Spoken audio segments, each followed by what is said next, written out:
કેમ છો મિત્રો? આજે આપણે જેના વિશે વાત કરવાના છીએ આગળ જે આપણે કે પ્રક્ષિપ્ત પદાર્થના વિસ્ફોટની આપણે ચર્ચા કરવાના છીએ. પ્રક્ષિપ્ત પદાર્થ એના વિશે તો આપણે આગળ જોયું છે, પણ એ પ્રક્ષિપ્ત પદાર્થનો જ્યારે કોઈ વિસ્ફોટ થાય એટલે કે પ્રક્ષિપ્ત ગતિ વિશે તો આપણે ભણી ગયા.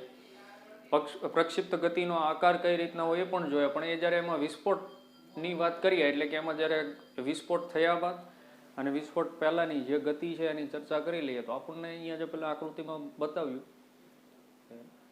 એક્સ અને વાય એક્સિસને અનુલક્ષીને ઉદ્ગમ બિંદુ ઓને અનુલક્ષીને અહીંયાથી એક જે પ્રક્ષિપ્ત પદાર્થ જેની ગતિ છે તે પર્વલાકાર બનાવેલી છે, અને એક અહીંયાથી જે સળગાવેલો બોમ્બ બતાવેલો છે, જે અહીંયા માનો કે અહીંયા પહોંચતા માનો કે એ ટુકડો છે એ બોમ્બ ફૂટતા એટલે કે એ ટુકડામાં વિભાજન પામે. જેમ કે અહીંયા ટુકડો 1 એની જે ગતિ બતાવેલી છે, અહીંયા જે છે તે આ એક ટુકડો 2 એની ગતિ બતાવેલી છે, અને એક્સ અક્ષિસને અનુલક્ષીને જેનું સ્થાન બતાવેલું છે તે અહીંયા x1 જેટલું છે, અને આ જે ટુકડા 2નું જે સ્થાન છે તે બતાવેલું.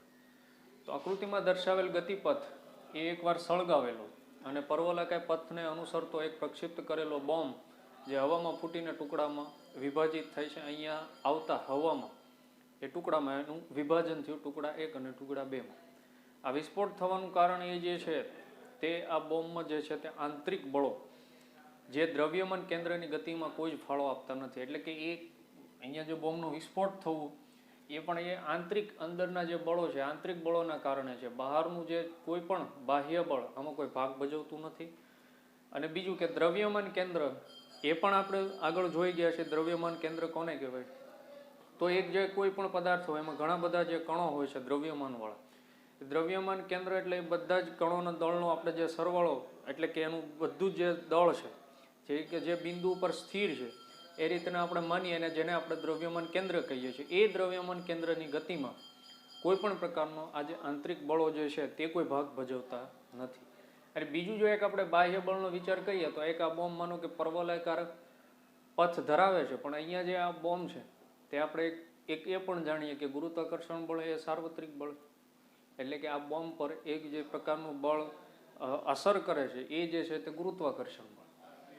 તો આવા પદાર્થ પર કુલ બાહ્ય બળ એટલે કે ગુરુત્વાકર્ષણ બળ લાગે જે વિસ્ફોટ પહેલા અને વિસ્ફોટ પછીની વાત કરીએ તો સમાન છે. એટલે કે માનો વાત કરીએ અહીંયાથી જ એ બોમ્બને સળગાવી અને એને પ્રક્ષિપ્ત ગતિ કરાવવામાં આવે તો અહીંયા વિસ્ફોટ પહેલાની વાત કરીએ તો ત્યારે જે લાગતું ગુરુત્વાકર્ષણ બળ અને વિસ્ફોટ બાદની જો આપણે ગુરુત્વાકર્ષણ બળની વાત કરીએ તો એ મૂલ્ય કેવું રહેશે? સમાન. આ જે ગુરુત્વાકર્ષણ બળની જે વાત કરીએ બાહ્ય બળ છે, અહીંયા જે વિસ્ફોટ થવાનું કારણ છે એ આંતરિક બળ છે. જે જવાબદાર પરિબળ છે જે વિસ્ફોટ થવા માટે જે બળ જવાબદાર તે આંતરિક બળ છે. આ તો આપણે બાહ્ય બળની વાત કરી. અને બીજું કે બોમ્બના વિસ્ફોટ બાદ તેનું દ્રવ્યમાન કેન્દ્ર આ બાહ્ય બળની અસર હેઠળ પર્વલાકાર ગતિમાં રહે છે, કે જો બોમ્બનો વિસ્ફોટ થયો ન હોય તો પણ આ પથ પર જ એ ગતિ કરશે. એટલે કે કહેવાનો મતલબ એ છે કે જો બોમ્બના વિસ્ફોટ બાદની વાત કરીએ તો દ્રવ્યમાન કેન્દ્ર છે એ બાહ્ય બળની અસર હેઠળ પર્વલાકાર ગતિ કરે. એ વિસ્ફોટ બાદની સ્થિતિ છે.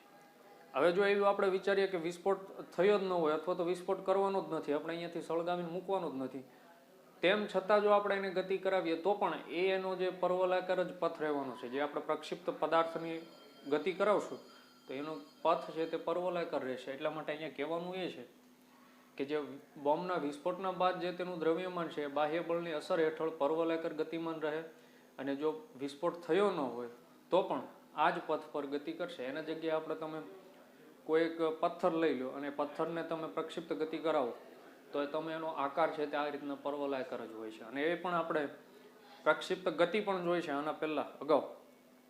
એમાં પણ વાત કરી કે જે પદાર્થને પ્રક્ષિપ્ત ગતિ કરાવવામાં આવે છે ત્યારે જેનો આકાર હોય છે પર્વલાકાર. આજે આપણે અહીંયા આકૃતિમાં બતાવ્યો છે એ મુજબનો જ હોય છે. તો આ વાત થઈ પ્રક્ષિપ્ત પદાર્થના વિસ્ફોટની. એટલે કે કોઈ પણ પદાર્થને પ્રક્ષિપ્ત ગતિ કરાવવામાં આવે અને જ્યારે કોઈ રસ્તામાં એટલે કે હવામાં એનો વિસ્ફોટ થાય તો એનું જે ટુકડામાં વિભાજન થાય તો એ ત્યારબાદની એની જે ગતિ છે એની આપણે વાત કરી તો આપણે એક વસ્તુ એ જ હોય કે બાદની ગતિ અને વિસ્ફોટ પહેલાંની ગતિ એ જે છે એનો માર્ગ છે તે પર્વલાકાર જ રહેશે. અને બીજી એક મેઇન ખાસ અગત્યની વાત કે જે વિસ્ફોટ થવા માટે જે જવાબદાર છે એ આંતરિક બળો છે. બોમ્બનું વિસ્ફોટ થવું એ એના માટે જવાબદાર આંતરિક બળો, એના પર બાહ્ય બળની કોઈ અસર થતી નથી વિસ્ફોટ થવામાં. અને બીજું કે આના ઉપર જે બાહ્ય બળ લાગે છે એની પણ આપણે એક વાત કરી લીધી. બાહ્ય બળ જે લાગશે એ મેઇન ગુરુત્વાકર્ષણ બળ, એ તો સાર્વત્રિક છે. એ આપણે વિસ્ફોટ પહેલાંની વાત કરીએ, વિસ્ફોટ પછીની વાત કરીએ, ગુરુત્વાકર્ષણ બળનું મૂલ્ય છે એ તો સમાન લાગશે. તો આ વાત થઈ પ્રક્ષિપ્ત પદાર્થના વિસ્ફોટની. હવે આપણે એવું એક પ્રશ્ન જોઈએ કે માનો કે n કણોનું બનેલું કોઈ તંત્ર હોય છે, એ તંત્રનું રેખીય વેગમાન શું હોય છે, તો એના વિશે આપણે વાત કરીએ.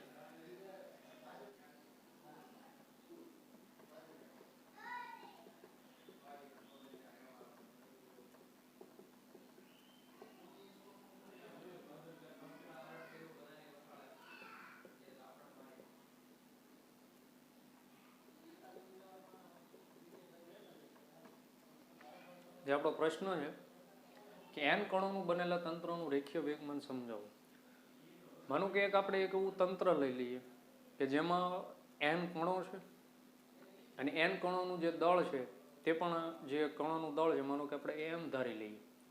તો એવું n કણોનું બનેલું તંત્ર અને એ પણ કોઈ આલેખ અનુસાર માનો કે કોઈ સંદર્ભ બિંદુ ઓને અનુલક્ષીને જેના કણના સ્થાન સદિશ છે, જેમ કે m1 દળ ધરાવતો કોઈ પદાર્થ છે તેનો સ્થાન સદિશ આપણે r1 લઈ લઈએ, m2 દળ ધરાવતા પદાર્થનો r2, એમ કરીને માનો કે n કણો છે તો એના સ્થાન સદિશો r1 r2 up to rn સુધી લઈએ. તો કોઈ n કણોના બનેલા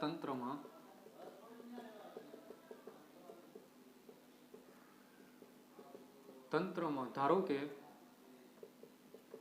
સ્થાન સદિશ r1 r2 up to rn ધરાવતા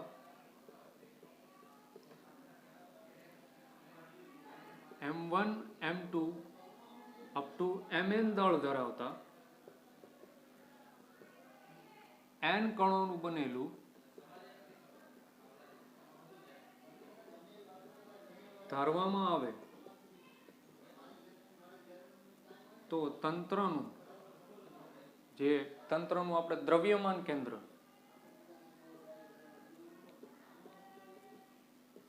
આપણે સ્થાન સદિશ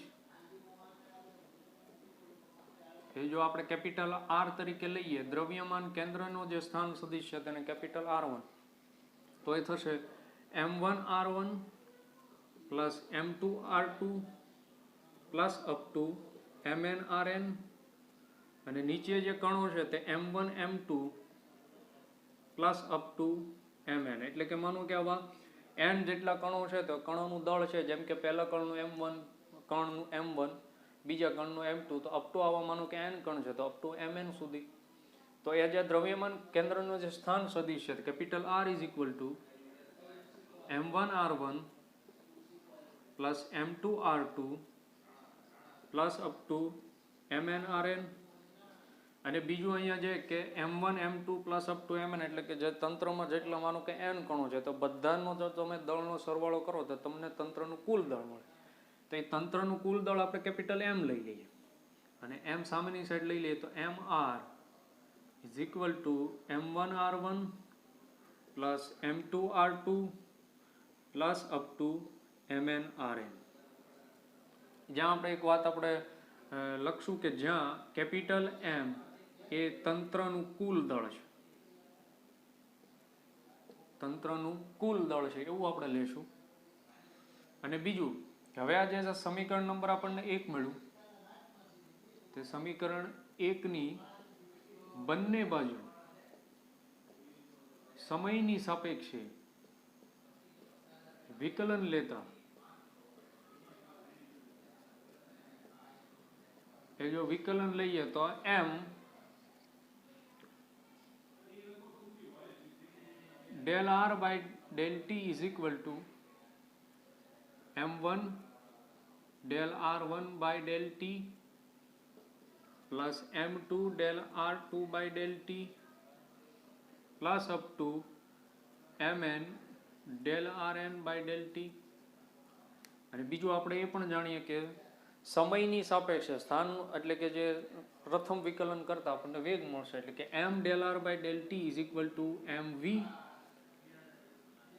m1 del r1 by del t એટલે કે v1 plus m2 v2 plus up to mn vn. એટલે કે આપણે સમયની સાપેક્ષે સ્થાનનું પ્રથમ કક્ષાનું વિકલન લઈએ તો આપણને વેગ મળે mv is equal to m1v1 plus m2v2 plus up to mn vn.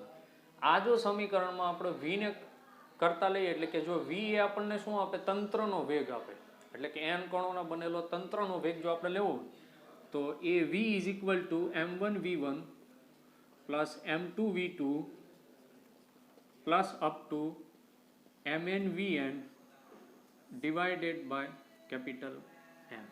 આ જે સૂત્ર છે તે આપણને તંત્રનો વેગ આપશે, એટલે કે n કણોના બનેલા તંત્રનો વેગ એ v is equal to m1v1 plus m2v2 plus up to mn vn divided by M. હવે આપણું જે સવાલ એવું છે કે તંત્રનું n કણોના જે બનેલા તંત્રનું રેખીય વેગમાન સમજવાનું છે. તો રેખીય વેગમાન એ આપણે જાણીએ p is equal two mv. હવે અહીંયા જો m ઇન્ટુ v એટલે કે રેખીય વેગમાન એ દળ અને વેગનો ગુણાકાર છે. કોઈ એક કણ માટે લેતા હોય તો એક કણનો એ જે દળ અને વેગનો ગુણાકાર, તંત્રનું જો આપણે વેગમાન લેતા હોય તો એ તંત્રનું જેમ કે અહીંયા mv છે તો એ mv is equal two p એટલે કે રેખીય વેગમાન, એ જે રેખીય વેગમાન આપશે આપણને તંત્રનું આપશે. m1 v1 m2 v2 plus up to mn vn એ આપણને શું આપે કે તંત્રમાં રહેલા કણોનું રેખીય વેગમાન. તો હવે એ રેખીય વેગમાન તો કણોના બનેલા તંત્રનું રેખીય વેગમાન, અને એ રેખીય વેગમાન આપણે જાણીએ રેખીય વેગમાન p is equal two mv. mv એટલે દળ અને વેગનો ગુણોત્તર, એ આપણને શું આપશે, રેખીય વેગમાન. હવે અહીંયા આપણે જો આ સમીકરણમાં જોઈએ તો mv એટલે કે તંત્રનું વેગમાન p is equal two m1 v1 એને આપણે કહીશું p1 plus m2 v2 p2 plus up two pn. એટલે માનું કે આવા તંત્રમાં n કણો હોય તો એ n કણોનું વેગમાન p1 p2 plus up two pn. આ જે વાત થઈ n કણોના બનેલો તંત્રનું રેખીય વેગમાન. બીજું આપણે એ જાણીએ કે જે આ વેગમાન છે એને પ્રથમ કક્ષાનું વિકલન લઈએ કે del p by del t is equal to આપણને શું આપે, f એટલે કે બળ આપે. એટલે કે આ જે સમીકરણ છે એનું આપણે સમયની સાપેક્ષે પ્રથમ વિકલન લઈએ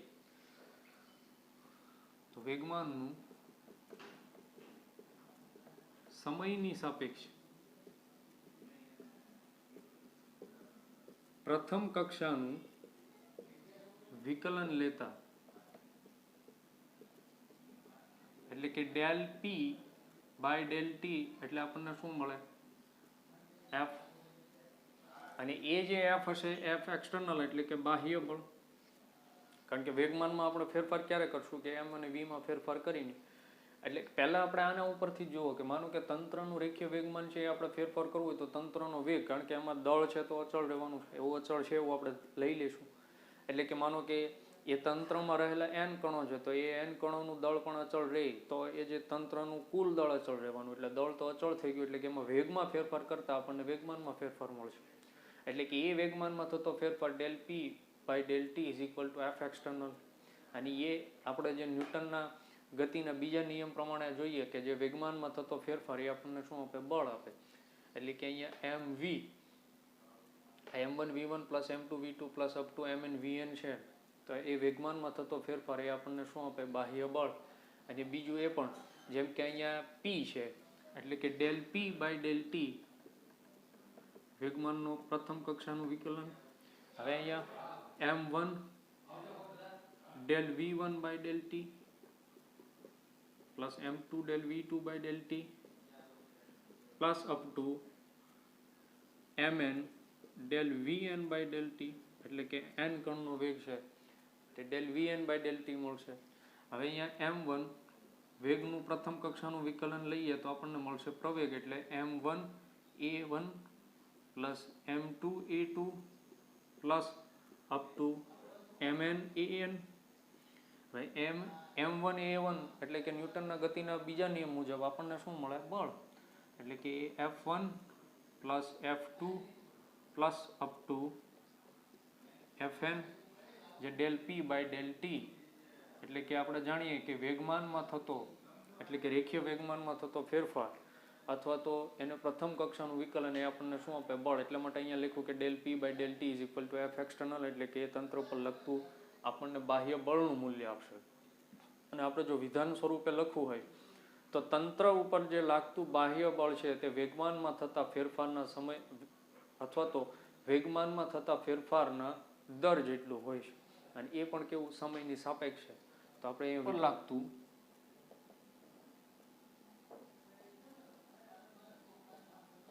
બાહ્ય બળ, તંત્ર પર લાગતું બાહ્ય બળ એ તંત્રના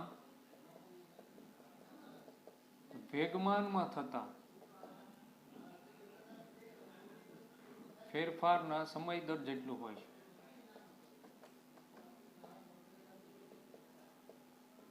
તેને શું કહેવાય?